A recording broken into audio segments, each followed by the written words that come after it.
नमस्कार बच्चों, मैं नेहा सैन नव भारतीय परिवार में एक बार फिर आपका हार्दिक स्वागत करती हूँ। ले चलती हूँ आपको कक्षा 12 की पाठ्य पुस्तक सृजन अनिवार्य हिंदी का पहला पाठ संत वाणी की ओर। अब संत वाणी हम पढ़ने जा रहे हैं। आज संत वाणी का भाग 1 आज हम पढ़ेंगे, जिसमें 3 कवियों के बारे में दिया हुआ है। संत वाणी के अंदर कबीरदास, तुलसीदास और कृपाराम खिड़िया जी के बारे में आप जानेंगे, उनको पढ़ेंगे। लेकिन आज हम जिनके बारे में चर्चा करने वाले हैं वो है संत कबीरदास जी। एक बात और बच्चों, अगर आपने अब तक हमारे चैनल को सब्सक्राइब नहीं किया है तो प्लीज हमारे चैनल को सब्सक्राइब कीजिए और वीडियो को लाइक शेयर करना मत भूलिएगा और कमेंट करके जरूर बताइएगा कि आपको हमारा वीडियो कैसा लगा।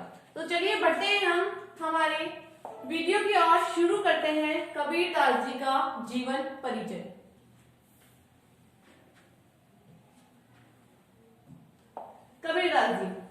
कबीरदास जी ज्ञान मार्गी शाखा के महान संत, समाज सुधारक, कवि माने जाते हैं। देखिए हमारे पास यहाँ दिया हुआ है कि संत कबीरदास जी ज्ञान मार्गी शाखा के, हमारा जो हिंदी साहित्य है, हमारे हिंदी साहित्य को 4 भागों में विभाजित किया गया है, जिनमें पहला है आदिकाल, दूसरा है भक्तिकाल, तीसरा है रीतिकाल और चौथा आता है हमारा आधुनिक काल।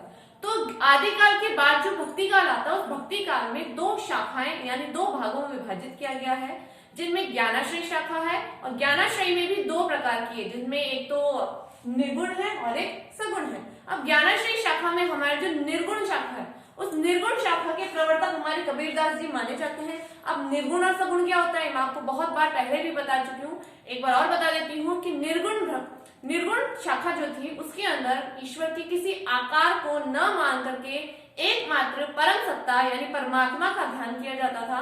यानी कोई आकार को, जैसे कोई राम की पूजा करता है, कोई शिव की पूजा करता है, कोई कृष्ण की पूजा करता है, निर्गुण के अंदर किसी भी ईश्वर की आकार या मूर्ति को नहीं माना जाता है, उसमें केवल आत्मा और परमात्मा का मेल माना जाता है। और सगुण के अंदर एक ईश्वर का आकार बना करके, उनकी मूर्ति बना करके या एक छवि उनकी बना करके उनकी पूजा की जाती है, भक्ति की जाती है, वो सगुण हो जाती है।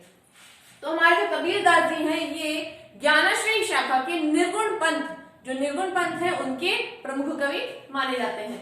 और समाज सुधारक भी माना जाता है। समाज सुधारक क्यों माना जाता है? क्योंकि इन्होंने अपने काव्य के माध्यम से, अपनी कविताओं के माध्यम से समाज में जागरूकता लाने का प्रयास किया।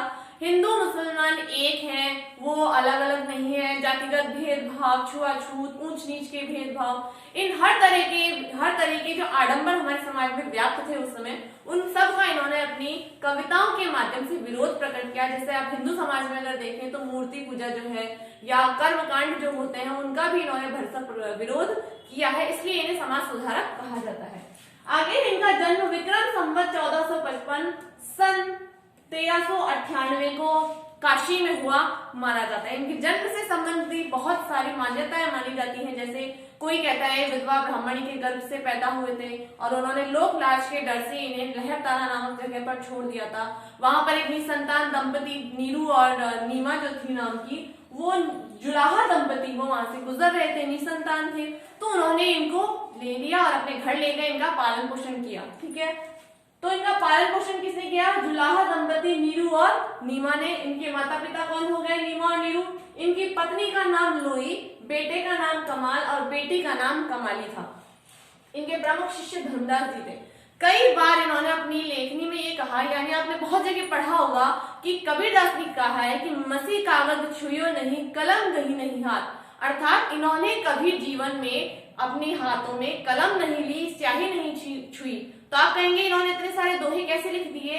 ये दोहे इन्होंने ना लिख करके इनके जो शिष्य थे धर्मदास जी, इन्होंने इनके दोहों का संकलन किया और इन दोहों का संकलन करके इन्होंने उसको संपादित किया। इनकी लेखनी जो मतलब इनके जो कबीरदास जी ने जो दोहे या ये जो वाणी इन्होंने कही, जो सत्संग ये क्रिया करते थे, उन सत्संग में ये बैठा करते थे धर्मदास जी, और इन्होंने उन सब दोहों का, उन सब सत्संग की वाणी का संकलन करके उसे आगे बढ़ाया। गुरु रामानंद जी थे इनके, हमारे जो कबीरदास जी थे इनके गुरु कौन थे? रामानंद जी थे। निधन इनका संवत 1575 अर्थात सन 1518 मगहर में हुआ। अब इनके निधन से भी संबंधित कई किंवदंतियां मौजूद, मतलब मान्यताएं हैं कि कहा जाता है कि इनसे किसी ने कहा था कबीरदास जी की जो काशी में मृत्यु होती है जिसकी, उसे मोक्ष की प्राप्ति होती है। तो उन्होंने कहा भाई ऐसा है तो मैं कहीं और जाके मर जाऊंगा, बता दो कि ऐसी कौन सी जगह है जहां पर मोक्ष नहीं मिलता है। तो इन्हें किसी ने बताया कि आप मगहर में जाइए और मगहर में जो मरता है वो दोबारा इस संसार में कोई ना कोई जन्म लेकर के वापस आ जाता है, यानी उसकी मुक्ति नहीं होती है। तो इन्होंने ये मगहर गए और मगहर में जाकर के इन्होंने अपने प्राण त्यागे। अब इनके प्राण त्यागने से भी संबंधित एक किंवदंती ये है कि जब इनकी मृत्यु हुई तो हिंदू और मुसलमान दोनों में इस बात को लेकर के झगड़ा हो गया कि इन्हें इनकी देह जो है वो हिंदू तो जलाने के लिए ले जाना चाहते थे और जो मुसलमान है वो उनको दफनाने के लिए ले जाना चाहते थे। लेकिन किसी कोई ज्ञानी व्यक्ति कोई वहां बैठा होगा, उसने इन्हें बोला कि आप एक बार चादर हटा के देखिए तो सही, यहाँ पर देह हमें नजर नहीं आ रही है। तो जब कबीरदास जी की देह के ऊपर से, यानी जिस स्थान पर उनकी देह रखी थी, वहां से चादर हटा के देखी गई तो वहां केवल पुष्प थे, उनकी देह नहीं थी। तो उन पुष्पों को जो हिंदू लोग थे वो तो विसर्जन के लिए गंगा नदी में ले गए और जो मुसलमान थे उन्होंने उन पुष्पों को अपनी जो दफनाया जाता है वो उन्होंने क्रियाक्रम पूरा किया था। तो इस तरीके से कबीरदास जी के जन्म और मृत्यु से संबंधित कुछ मान्यताएं थी। आगे बढ़ते हैं।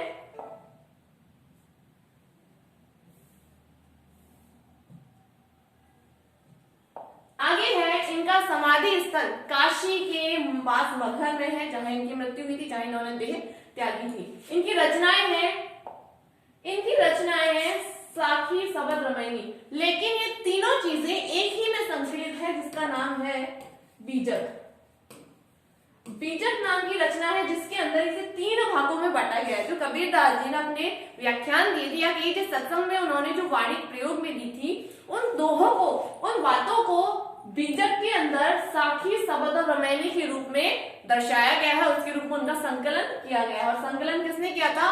धर्मदास जी जो उनके शिष्य थे उन्होंने किया था। रमैनी पद शैली में सिद्धांतों का विवेचन है। रमैनी जो है उसके अंदर क्या है? पद शैली के अंदर विवेचना की गई है और भाषा ब्रज है। सबद के अंदर गे पद यानी गाए जाने वाले, जिन पदों को गाया जा सकता है वो गे पद कहलाते हैं। तो सबद क्या थे? इनके गे पद थे और भाषा उसकी भी ब्रज भाषा थी। साखी में गुरु वचन और संसार के व्यवहारिक ज्ञान देने वाली रचना मानी गई। यानी साखी के अंदर इन्होंने किस चीज का वर्णन किया है? गुरु वचन का और संसार के व्यवहारिक ज्ञान का। जो हमारे कबीरदास जी थे वो गुरु को बहुत ऊंचा स्थान देते थे, भगवान से भी बड़ा इन्होंने गुरु को माना है। बीजक कबीर की रचनाओं का संकलन मैंने आपको बताया था कि बीजक के अंदर ही साखी, सबद, रमैनी को दर्शाया गया है। आचार्य हजारी प्रसाद द्विवेदी जी ने वाणी का डिक्टेटर इन्हें कहा है। हमारे जो आचार्य हजारी प्रसाद द्विवेदी जी हैं हिंदी साहित्य के प्रमुख लेखक माने जाते हैं। इन्होंने कबीरदास जी को क्या कहा है? वाणी का डिक्टेटर कहा है। आगे बढ़ते हैं। आचार्य रामचंद्र शुक्ल जी ने इनकी जो भाषा है कबीरदास जी को, उसे पंचमेल खिचड़ी का नाम दिया है। आप जानते हैं कि कबीरदास जी घुमक्कड़ प्रवृत्ति के थे, यानी घूमते रहते थे इधर उधर, मतलब भ्रमण करने की प्रवृत्ति उनमें बहुत थी। तो भ्रमण कर करके ही उनमें जो ज्ञान था वो ज्ञान आया था और उसी ज्ञान के कारण वो जैसे पंजाब गए तो पंजाब के कुछ शब्द उनकी बोली में आ गए, सिंध प्रांत में गए तो उनके सिंध प्रांत के कुछ शब्द उनके उसमें आ गए। कहने का मतलब 5 प्रकार की भाषाओं से मिलकर इनकी भाषा थी। तो इनके सधुकड़ी भाषा भी कहा जाता है और पंचमेल खिचड़ी का नाम भी किसने दिया? हमारे रामचंद्र शुक्ल जी ने दिया है। बहुत बार प्रतियोगी परीक्षाओं में प्रश्न पूछा गया है कि कबीरदास जी की काव्य की भाषा कौन सी है, या फिर प्रश्न ऐसे आ जाता है कि रामचंद्र शुक्ल जी ने कबीरदास जी की भाषा को किस भाषा से संबोधित किया है। तो पंचमेल खिचड़ी या सधुकड़ी भाषा से कबीरदास जी की भाषा को संबोधित किया गया है। कबीर ग्रंथावली बाबू श्याम सुंदर दास द्वारा कबीर के पदों का संकलन है। कबीरदास जी के पदों का संकलन करने वालों में कबीर ग्रंथावली नामक एक ग्रंथ है जिसके संकलनकर्ता कौन है? बाबू श्याम सुंदर दास।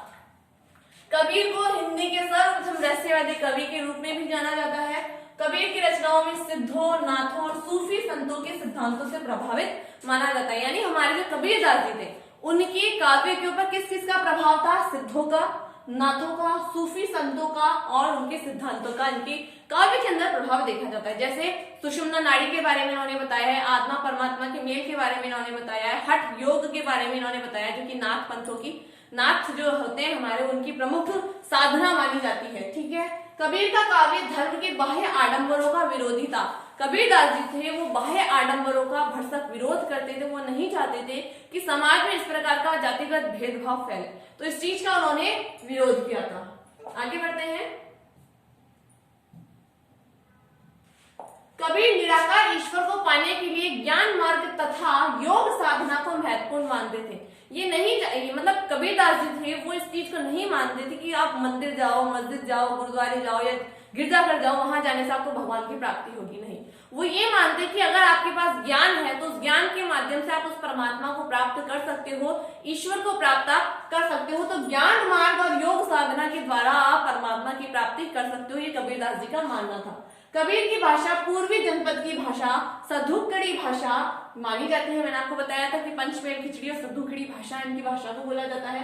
कबीर की रचनाओं में प्रयोग किए गए शब्द अरबी, देखिए कौन कौन सी भाषा के शब्द थे, अरबी, फारसी, पंजाबी, बुंदेलखंडी, ब्रज भाषा, खड़ी बोली। यानी ये जिस क्षेत्र में जाते थे उस क्षेत्र के कुछ शब्दों को ये लेकर के अपने साथ आते थे। वो उनके जो बोली के जो शब्द थे वो कुछ इनकी भाषा में आ जाते थे और उसी आधार पर इन्होंने अपनी कविताएं लिखी थी। तो उनमें भी देखने को मिल जाता है। जैसे देखिए, मैं कहता आंखें इनकी देखी, तू कहता कागज की लेखी, कबीरदास जी की बहुत प्रसिद्ध पंक्तियां हैं।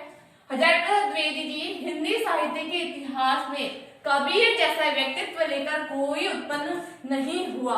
ये हमारे हजारीप्रसाद द्विवेदी जी ने ये बहुत अच्छी पंक्तियां कबीरदास जी के लिए लिखी हैं कि हिंदी साहित्य के इतिहास में कबीर जैसा व्यक्तित्व लेकर कोई भी उत्पन्न नहीं हुआ। बहुत महत्वपूर्ण स्थान कबीरदास जी को हमारे हिंदी साहित्य के अंदर दिया गया है। आइए चलते हैं अब हमारे पाठ की ओर। हमारी जो पुस्तक है सृजन पुस्तक में जो दोहे दिए हैं कबीरदास जी के, नीति के, त्याग के और इस प्रकार से मतलब ज्ञान के जो दोहे उन्होंने बताए हैं, उन दोहों के बारे में हम चर्चा करते हैं।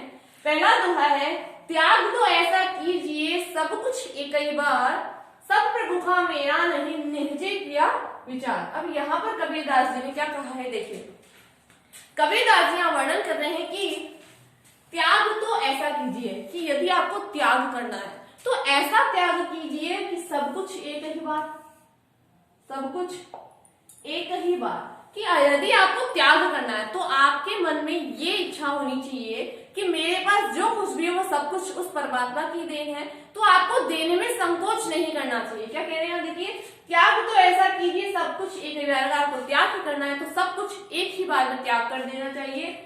सब प्रभु का मेरा नहीं, क्योंकि हमारे पास जो कुछ भी है वो परमात्मा की देन है, वो ईश्वर का ही हमारे पास सब कुछ दिया हुआ है। हम आरती गाते हैं ना, कौन सी वाली, जगदीश भगवान की जब हम आरती गाते हैं कि तेरा तुझको अर्पण क्या लागे मेरा, तो वही चीज यहाँ पर कबीरदास जी ने बताने का प्रयास किया है कि सब प्रभु का मेरा नहीं निश्चय किया गया, निश्चित करके, यानी ये निश्चय करके मैंने विचार किया है कि अगर आपको कुछ त्याग करना है तो वो त्याग करने के लिए आपको कुछ सोचना नहीं चाहिए, एक बार में सब कुछ आपको न्यौछावर कर देना चाहिए, क्योंकि जो कुछ भी आपके पास में है वो सब का सब ईश्वर की ही देना, और ईश्वर को जो आपको जो दिया हुआ है वो उस परमात्मा को वापस लौटाने में आपको संकोच नहीं करना चाहिए। आगे है, सुनिए गुण की वार्ता अवगुण लीजिए नहीं, हंस चीर को गहत है नीर तो त्यागे जाहिर। अब यहाँ पर गुण और अवगुण के बारे में बताया है कि बुरा और अच्छा जो होता है। क्या बताया कबीरदास जी ने, देखिए कि सुनिए गुण की वार्ता। अब वार्ता का मतलब क्या होता है, वार्ता, और वार्ता क्या होती है, बात, कि जहां पर गुणों की बात होती है उन्हें सुनना चाहिए, अवगुण लीजिए नहीं, अवगुण को नहीं लेना चाहिए। यानी आपके पास में जो कुछ अच्छी बातें आती है उन अच्छी बातों को सुनना चाहिए। तो कबीरदास जी क्या कह रहे हैं कि सुनिए गुण की वार्ता, हमें गुणों की श्रेष्ठता, वार्ता तो यहाँ श्रेष्ठता से भी दर्शाया गया, अच्छी यानी सर्वश्रेष्ठ, बहुत अच्छा, उससे भी दर्शाया गया है। क्या कहा है, देखिए कि सुनिए गुण की वार्ता, गुण की यानी अच्छी बातें जो होती हैं वो श्रेष्ठ होती है और उन्हें बार बार सुनना चाहिए, उन्हें अपनाना चाहिए, एक्सेप्ट करना चाहिए। अवगुण लीजिए नहीं, अवगुणों को, बुराइयों को नहीं लेना चाहिए। जैसे हंस चीर को गढ़त है नीर सो त्यागे जाही। जैसे हंस नामक जो पक्षी होता है, ये भी एक धारणा है या कि ये भी एक मान्यता है। जो बूढ़े लोग थे वो हमारे कहते थे कि हंस जो होता है उसे अगर आप दूध और पानी मिला करके देते हो पीने के लिए, तो वो जो होता है वो उसमें से, उस मिश्रण में से केवल दूध ग्रहण करता है और जल को छोड़ देता है। यानी वो जो मिलावट वाला जो दूध होता है, पानी और दूध मिक्स करके जो दिया जाता है, उसमें से वो केवल दूध को ग्रहण करता है और पानी को ऐसे की ऐसे वो छोड़ देता है। तो हंस को यहाँ नीरशील विवेकी व्यक्ति से संबंधित किया गया है, अर्थात जैसे हंस केवल दूध को ग्रहण करता है, जल को त्याग देता है, छोड़ देता है, ऐसे ही हमें भी क्या करना चाहिए, शीर के जैसे जो गुण होते हैं, जो अच्छाइयां होती है, क्या होती है, जो अच्छाई होती है उसे ग्रहण करना चाहिए, गहत है यानी ग्रहण करना चाहिए, और नीर के समान जो अवगुण होते हैं, नीर के समान जो अवगुण होते हैं उन्हें त्याग देना चाहिए। और इन पंक्तियों में कबीरदास ने दृष्टांत अलंकार का प्रयोग किया है। कैसे, देखिए, अपनी पहली बात को समझाने के लिए उन्होंने उदाहरण दिया है, पहली बात को समझाने के लिए दूसरी बात उन्होंने उदाहरण के रूप में दर्शाई है। तो ये क्या, कौन से अलंकार का उदाहरण होता है, दृष्टांत अलंकार का उदाहरण होता है। ठीक है, तो आया आपको समझ में, पहला क्या है, त्याग तो ऐसा कीजिए सब कुछ एक ही बार कि अगर आपको त्याग ही करना है तो त्याग करते समय आपको सब कुछ एक बार में त्याग कर देना चाहिए, क्योंकि सब प्रभु का मेरा नहीं, क्योंकि जो कुछ भी मेरे पास है वो सब तो प्रभु का दिया हुआ है। तो प्रभु के द्वारा दी हुई चीज का वापस उन्हें लौटाने में संकोच, कैसा संकोच नहीं होना चाहिए। तो निश्चय किया विचार, इस बारे में निश्चय विचार करके मैंने अपना सब कुछ भगवान को समर्पित, ईश्वर को, परमात्मा को समर्पित कर दिया है, कबीरदास जी ये कह रहे हैं। और दूसरे दोहे में ये कहा है कि गुणों की श्रेष्ठता को हमें ग्रहण करना चाहिए, अच्छी बातों को हमें सुनना चाहिए, समझना चाहिए और व्यवहार में लाना चाहिए, और बुरी बातों को हमें त्याग देना चाहिए। जैसे हंस जो होता है वो विवेकी व्यक्ति के रूप में माना जाता है, जो दूध को यानी अच्छाइयों को ग्रहण करता है और जल को अर्थात बुराइयों को छोड़ देता है, त्याग देता है। आगे बढ़ते हैं।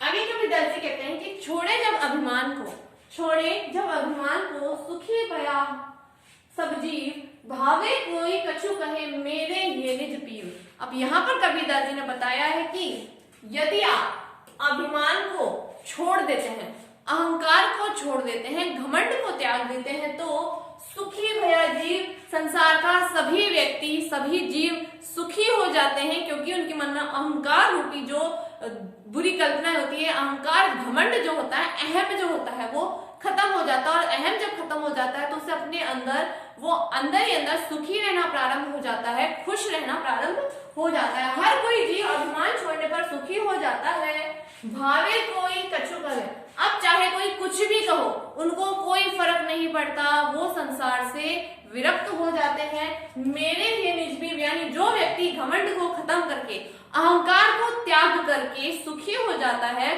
वो व्यक्ति ईश्वर का भी प्रिय हो जाता है, वो सुखी हो जाता है। यानी जिस व्यक्ति ने अहंकार को छोड़ दिया, घमंड को छोड़ दिया, वो व्यक्ति सुखी हो जाता है। और जब वो व्यक्ति इस प्रकार की क्रिया करता है, यानी वो घमंड को त्याग देता है, तो ईश्वर भी उसे अपना प्रिय बना लेते हैं, ईश्वर भी उसे सुख ही सुख प्रदान करते हैं। ये यहाँ पर कवि बता रहे हैं। अब यहाँ पे देखिए क जहां पर समान वर्णों की आवृत्ति होती है, यहाँ पर 3 बार क वर्ण की आवृत्ति होती है। कौन सा अलंकार है, अनुप्रास अलंकार। जहां समान वर्णों की आवृत्ति होती है वहां अनुप्रास अलंकार होता है। तो हमारा विशेष का पॉइंट बन गया। ठीक है, आगे बढ़ते हैं। जाति ना पूछो साधु की, पूछ लीजिए ज्ञान। जाति ना पूछो साधु की, पूछ लीजिए ज्ञान। मोल करो तलवार को, पड़ा रहने दो म्यान। अब यहाँ पर कबीरदास जी ने कहा है कि हमें कभी भी जो साधु होते हैं उनकी जाति नहीं पूछनी चाहिए, उनकी जाति हमें नहीं पूछनी चाहिए। क्यों नहीं पूछनी चाहिए? कि मोल करो तलवार का, जिस प्रकार तलवार का महत्व होता है उसकी म्यान का कोई महत्व नहीं होता, क्योंकि जब हम युद्ध करने जाते हैं तो म्यान को तो साइड में रखते हैं और तलवार का हम प्रयोग युद्ध भूमि में करते हैं अपने बल का प्रदर्शन करने के लिए, शौर्य का प्रदर्शन करने के लिए। तो उसी प्रकार से जो साधु व्यक्ति होते हैं उनसे हमें ज्ञान पूछना चाहिए, क्योंकि उनका जाति का पूछने से उनकी जाति से हमें कोई प्रभाव नहीं पड़ेगा, उनकी जाति का हमारे जीवन में कोई प्रभाव नहीं पड़ेगा जितना उनके ज्ञान का पड़ेगा। तो हमें साधुओं के ज्ञान का महत्व पूछना चाहिए, उनके पास जो जीवन को जीने की जो उनके पास में विद्याएं होती हैं, ज्ञान होता है, भंडार होता है, हमें उसके बारे में जानना चाहिए, ना कि उनके ज्ञान के बारे में। जिस प्रकार मोल हमेशा जो मूल्य होता है वो तलवार का होता है, म्यान को तो लोग साइड में रखते हैं, उसका कोई कार्य नहीं होता है। यानी ये म्यान जो है वो महत्वहीन है, साधु की जाति पूछना भी महत्वहीन है, सारहीन है। हमें साधु का ज्ञान पूछना चाहिए और महत्व किसका होता है? तलवार का होता है, ना कि म्यान का।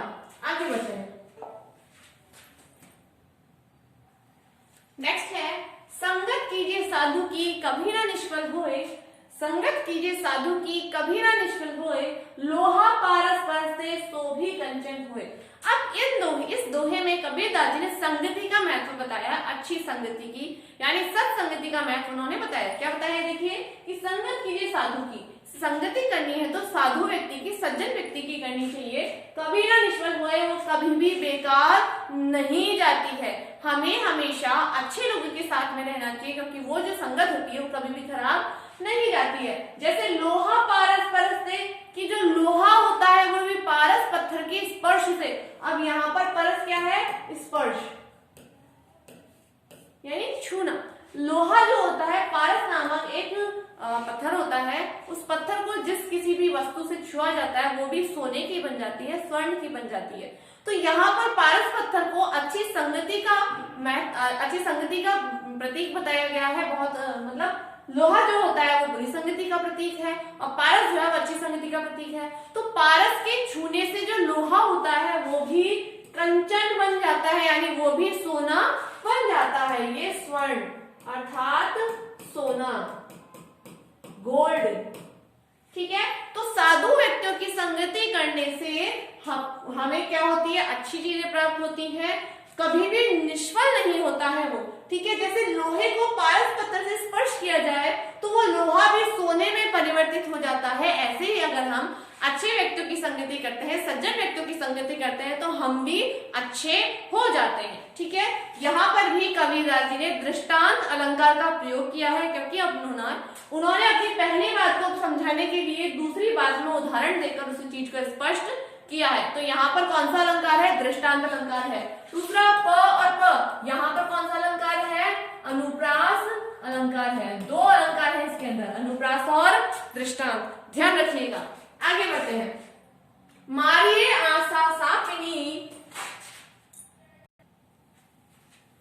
मारिए आशा सापनी जिन डसिया संसार, मारिए आशा सापनी जिन डसिया संसार, ताकि औसत दोष है ये गुरु मंत्र विचार। अब यहाँ पर कबीरदास जी ने रूपक अलंकार का प्रयोग करते हुए ये बताया है कि मारिए आशा सापनी, कि यदि आपको मारना ही है, यानी किसी चीज का अंत ही करना है, तो आशा रूपी सापनी को मारिए, यानी आशा रूपी। अब आशा में कौन सी है? आशा को समाप्त करने वाली, उसे बुरा करने वाली जो सर्पणी है, उस इच्छा रूपी सर्पणी का मारिए, उस इच्छा रूपी सर्पणी का नाश कीजिए। जिन डसिया संसार, जिससे सारा संसार व्यतीत है, जिस आशा रूपी सापिनी ने, जिस आशा रूपी सर्पिणी ने सारे संसार को व्यथित कर रखा है, उसको डस रखा है, यानी उन सबको अपने पास में जकड़ा हुआ है, ताकि औषध दोष है उसकी औषधि, औषध यानी दवाई, औषधि दवाई या औषधि,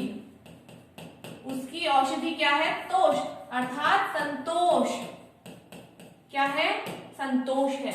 ये गुरु मंत्र विचार, ये गुरु मंत्र है, इसे विचारिए और इसे व्यवहार में लाइए कि हमारे जीवन में जो आशा रूपी सर्पिणी है, उस आशा रूपी सर्पिणी का नाश कीजिए। और क्यों कीजिए? क्योंकि उसने सारे संसार में जितने भी व्यक्ति हैं उन्हें व्यथित कर रखा है, उन्हें पीड़ित कर रखा है, और उसकी औषधि, उसकी जो ट्रीटमेंट है, उसका जो दवाई है वो कौन है?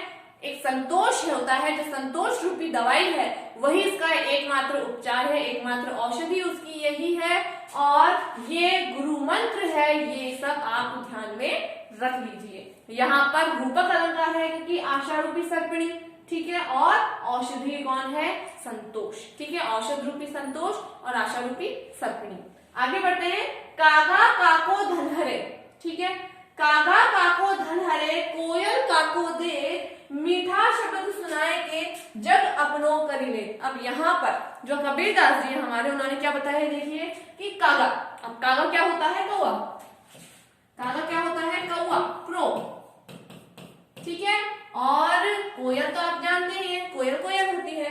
तो कागा काको धन हरे, कि जो कौवा होता है वो किसका धन ले लिया भाई? उसने किसके पैसे चोरी कर लिए? नहीं किए ना किसी के भी पैसे चोरी, लेकिन कोयल काको दे है कि ना तो कौवा किसी का धन लेता है और ना ही कोयल किसी को धन देती है। इस दोहे के अंदर कबीरदास जी ने मीठी वाणी का महत्व बताया है, अच्छी वाणी का महत्व बताया है। ठीक है, तो कौवा जो होता है वो कर्कश वाणी के कारण हमें सबको अप्रिय होता है, हम सबको वो अच्छा नहीं लगता, उसे अशुभ का सूचक माना जाता है। लेकिन जो कोयल होती है, उस कोयल की वाणी सबके मन को हर्षित करने वाली होती है, उनको आनंदित करने वाली होती है। ठीक है, तो जो कौवा होता है वो ना तो किसी का धन हरता है और ना ही कोयल किसी को धन देती है। ठीक है, क्यों? मीठा शब्द सुनाए के, मीठे मीठे शब्दों को सुना करके जब अपनों कर लिए कोयल जो है सारे संसार को अपना कर लेती है अपनी मीठी वाणी के माध्यम से। इसीलिए हमें भी अपने जीवन में मीठी वाणी को उतारना चाहिए, अच्छे अच्छे वचन सबसे बोलने चाहिए, बुरे वचनों से हाय तौबा मतलब पीछे रहना चाहिए, हमें कटु वचनों का प्रयोग नहीं करना चाहिए। ठीक है, तो क्या कहा यहाँ कविता जी ने? यहाँ अच्छी वाणी का यानी मीठी वाणी का महत्व कवि ने बताया है, और कोयल को मीठी वाणी का बोलने वाला और कौवे को कर्कश वाणी का होने के कारण कवि ने अच्छी और बुरी दोनों चीजों का महत्व यहाँ बताया है कि अगर आप अच्छी वाणी बोलेंगे तो आपको कोयल की तरह संबोधित किया जाएगा, कोयल की तरह आप सबके मन को हर्षित करेंगे, और यदि आप कौवे की तरह कर्कश वाणी बोलेंगे तो आपको कोई भी अच्छा नहीं लगेगा, यानी आप किसी को भी क्या बोलते हैं, किसी को भी आप अट्रैक्ट नहीं कर पाएंगे, किसी को भी आप अच्छी तरीके से प्रशंसित, आपकी जो प्रशंसा है वो नहीं हो पाएगी। इसलिए अपने जीवन में मीठे वचनों को उतारिए, अच्छे अच्छे शब्द सबसे बोलिए, मीठी वाणी सबसे बोलिए। ठीक है, आगे बढ़ते हैं। ये था हमारा भाग 1, जो कविता थी हमारी, कविता क्या पहला पार्ट जो था हमारा संतवाणी, वो यही समाप्त होता है। कैसा लगा आपको वीडियो हमें कमेंट करके जरूर बताइएगा। फिर मिलेंगे आपसे संतवाणी के भाग 2 अर्थात तुलसीदास जी के काव्य को लेकर के। तब तक के लिए नमस्कार।